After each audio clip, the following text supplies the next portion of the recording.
आदाब नमस्कार, मैं रिदा खानम। आप देख रहे हैं सियासत टीवी पर साउथ इंडिया एक्सप्रेस। एक नज़र डालते हैं आज के मुख्य समाचार पर। आईएमडी हैदराबाद ने आज तेलंगाना में भारी मानसूनी बारिश का अनुमान लगाया है। संभावित मौसम की स्थिति को देखते हुए विभाग ने ऑरेंज अलर्ट भी जारी किया है। आईएमडी हैदराबाद के मुताबिक तेलंगाना के अन्य जिलों में भारी मानसूनी बारिश के अलावा गरज के साथ बारिश और बिजली गिरने की भी संभावना है।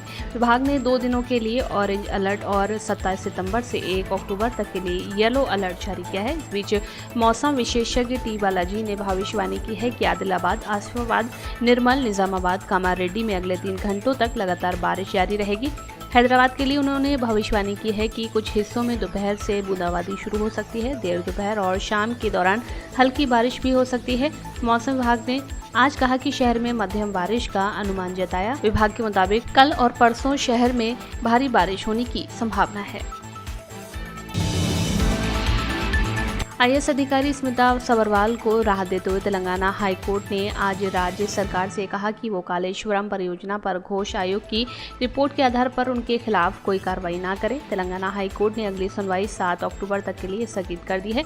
उच्च न्यायालय के आदेश सबरवाल द्वारा घोष आयोग की रिपोर्ट के निष्कर्षों को रद्द करने के लिए दायर याचिका के 1 दिन के बाद आया है। अपनी याचिका में सबरवाल ने तर्क दिया है कि आयोग ने जांच आयोग अधिनियम की धारा 8B और 8C के तहत अनिवार्य प्रक्रियात्मक सुरक्षा उपायों का पालन किए बिना उनके खिलाफ गंभीर प्रतिकूल टिप्पणियां की हैं, जिसके लिए पूर्व सूचना और सुनवाई का अवसर आवश्यक है।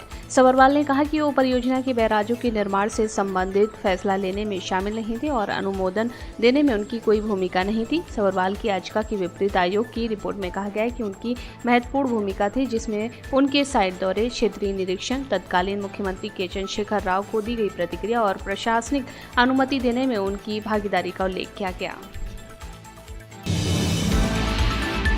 हैदराबाद के हयात नगर में स्थित एक हॉस्टल में डिप्लोमा कर रहे एक छात्र ने सुसाइड कर लिया। पुलिस के मुताबिक मृतक छात्र की पहचान 21 वर्ष अनिल कुमार के रूप में हुई है। वो बुधवार शाम अपने हॉस्टल के कमरे में फंदे से लटका हुआ पाया गया। उसे पास के अस्पताल ले जाया गया, जहां डॉक्टरों ने उसे मृत घोषित कर दिया। बाद में डेड बॉडी को पोस्टमार्टम के लिए उस्मानिया जनरल अस्पताल ले जाया गया। एनएस की धारा 194 के तहत आत्महत्या का मामला दर्ज किया गया है। पुलिस उस कारण का पता लगाने की कोशिश कर रही है जिसके कारण लड़के ने सुसाइड किया। जांच के मुताबिक कुछ दोस्त एक बार में पार्टी करने गए थे, जहां बिल के बंटवारे को लेकर हुई बहस मारपीट में बदल गई। छात्र पर कुछ स्थानीय लोगों ने कथित तौर पर भी हमला किया। सीमांचल में 4 दिवसीय यात्रा पर पहुंचे एमआईएम के राष्ट्रीय अध्यक्ष असदुद्दीन ओवैसी ने सीमांचल की राजनीति में नई हलचल पैदा कर दी है। वो अपने दौरे में जहां महागठबंधन पर भी निशाना साध रहे हैं, वहीं पर भाजपा को नफरत फैलाने वाली पार्टी बता रहे हैं। कि अपनी सियासी क़यादत को मजबूत करिए। हम गैरों की चौखट पर जाकर भीख नहीं मांगेंगे। आपके पास इतनी ताकत है कि आप अपने वोट से दोबारा इंशाअल्लाह ताला कोचा दामन से मजलिस उम्मीदवार को कामयाब कर सकते हैं और मुझे यकीन है कि जरूर कामयाबी मिलेगी। अब नहीं मालूम क्या होने वाला है राजद में, मगर मजलिस ने अपनी नेक नियति का इजहार किया। हमने अख्तरुल ईमान साहब ने लालू प्रसाद यादव साहब को खत लिखा। उसके बाद तेजस्वी यादव ने कहा कि मुझे नहीं मिला। मेरे भाई, अगर घर में बाप जिंदा होता है तो बाप की मौजूदगी में जब बड़ों के सामने कोई बात रखी जाती है तो छोटों को हक नहीं पहुंचता कि वो कहे कि आपने अब्बा को कहा, मुझे नहीं कहा। मैं उस घर से आता हूं जहां पर हमने हमारे वालिद मरहूम की जिंदगी में मैंने बहुत ही कम अपने वालिद से आंख में आंख मिलाकर बात किया होगा। हमारे लिए हमारी वालिद की बात उर्फ आखिर होती थी, मगर फिर ठीक है, हर घर में अलग माहौल होता है। आई लव मोहम्मद विवाद पर समाजवादी पार्टी के नेता अबू आसिम आजमी ने कहा कि आई लव मोहम्मद जबरदस्ती नहीं दिखा गया। जब भी किसी धर्म का त्योहार होता है, चाहे ईसाई हो, सिख या हिंदू, लोग अपने भगवान के पोस्टर दिखाते हैं। इसीलिए जब ईद आई तो मुस्लिम भी आई लव मोहम्मद के नारे के साथ पोस्टर लगाते हैं। ये गलत नहीं है क्योंकि सभी धर्म ऐसे पोस्टर लगाते हैं, लेकिन जब मुस्लिम ऐसा करते हैं तो उनके खिलाफ एफआईआर दर्ज की गई। जब एफआईआर दर्ज की गई है तो न केवल मुसलमानों ने बल्कि सभी धर्मनिरपेक्ष लोगों ने भी घोषणा की कि आई लव मोहम्मद। इससे दुनिया में हलचल मच गई, इसलिए सरकार ने ये सब शुरू किया और कार्रवाई की। नहीं, ऐसा है कि आई लव मोहम्मद ज़बरदस्ती नहीं लिखा गया था। जब त्यौहार होता है, क्रिश्चियन का हो या सिख भाइयों का हो या हिंदू भाइयों का हो, तो सब लोग अपने जिसको मानते हैं, देवी देवताओं को, भगवान को, ईश्वर को, वो सब लोग उसकी पोस्टर लगाते हैं।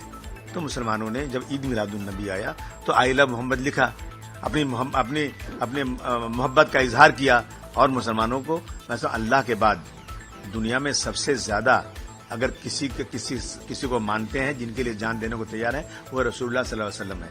उनके बारे में लगाना मैं गलत नहीं है, सब धर्म में लगाते हैं, लेकिन मुसलमानों ने लगाया तो उन पे FIR हो गया। जब FIR हुआ तो सारे मुसलमान नहीं, सारे सेकुलर लोग, कितने हिंदू भाइयों का आई लव मोहम्मद, बहुत जगह पूरी दुनिया में हलचल मच गई। तो ये शुरुआत सरकार ने किया, सरकार ने जबरदस्ती लगाया। तो मैं समझता हूँ कि जानबूझ करके नहीं, लेकिन ईद मिलादुन नबी पर ऐसी चीज लगाना है, लगाया जाता है, तो इस पे FIR नहीं होना चाहिए थी।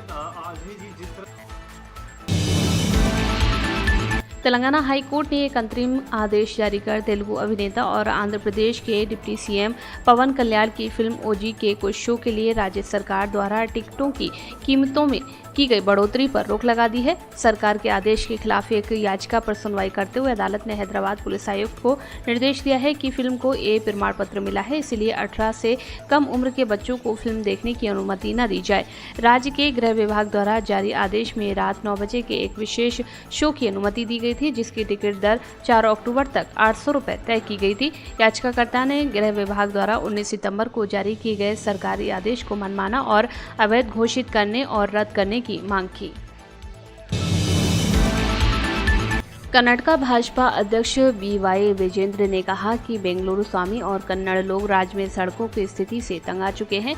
हर सड़क गड्ढों से भरी हुई है, लोग संघर्ष कर रहे हैं और ब्रांड बेंगलुरु भी प्रभावित हो रहा है। ये बिल्कुल स्वाभाविक है कि कर्नाटका के लोग राज्य सरकार से जवाब मांग रहे हैं। डिप्टी CM DK शिवकुमार ने अधिकारियों को कई समय सीमाएं दी हैं, लेकिन आज तक सड़कों का नवीनीकरण नहीं किया गया है।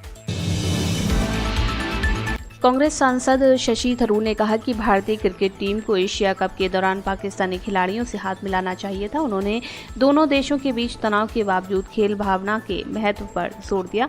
थरूर ने कहा कि पाकिस्तान के खिलाफ भावनाएं स्वाभाविक हैं, लेकिन खेल भावना को राजनीति और सैन्य संघर्षों से अलग रखा जाना चाहिए। उन्होंने कहा कि मुझे व्यक्तिगत रूप से लगता है कि एक बार खेलने का फैसला हो जाने के बाद अगर हम पाकिस्तान के प्रति इतने ही कट्टर हैं तो हमें खेलना ही नहीं चाहिए था, लेकिन अगर हम उनके साथ खेलने ही वाले हैं तो हमें खेल भावना से खेलना चाहिए और उनसे हाथ मिलाना चाहिए था। हमने 1999 में भी ऐसा किया जब कारगिल युद्ध चल रहा था। जिस दिन हमारे सैनिक हमारे देश के लिए शहीद हो रहे थे, उसी दिन हम इंग्लैंड में पाकिस्तान के खिलाफ विश्व कप खेल रहे थे, तब भी हम उनसे हाथ मिला रहे थे, क्योंकि खेल भावना देशों के बीच, सेनाओं के बीच वगैरह से अलग होती है। यही मेरा विचार है। वरिष्ठ कांग्रेस नेता ने आगे कहा कि दोनों पक्षों की प्रतिक्रियाओं में खेल भावना का अभाव दिखाई देता है। केरला के तटीय विडिगम में एक घर से 90 तोले सोने के आभूषण और 1 लाख रुपए के कथित तौर पर चोरी होने की घटना सामने आई है। ये जानकारी पुलिस ने बुधवार को दी। ये घर गिलबर्ट का है, जो कथित तौर पर दमकल विभाग के अधिकारी रह चुके हैं। पुलिस ने बताया कि चोरी की घटना आज सुबह उनके संज्ञान में आई और संदेह है कि ये घटना उस समय हुई जब परिवार घर से बाहर था। पुलिस के एक अधिकारी ने कहा कि परिवार की शिकायत के मुताबिक 90 तोले सोने के आभूषण और 1 लाख रुपए चोरी हो गए हैं। हमने घटना की प्रारंभिक जाँच शुरू कर दी है। पारिवारिक सूत्रों ने बताया कि सोना 2 मंजिला इमारत की पहली मंजिल पर रखा था और पैसे बोतल के एक कमरे में चोरी हुए। उन्होंने बताया कि गिलबर्ट और उनका परिवार मंगलवार रात घर पर नहीं थे और पास में ही एक रिश्तेदार के घर पर ठहरे हुए थे। साउथ इंडिया एक्सप्रेस में बस इतना ही। मुझे दें इजाजत। आप बने रहें सियासत टीवी के साथ।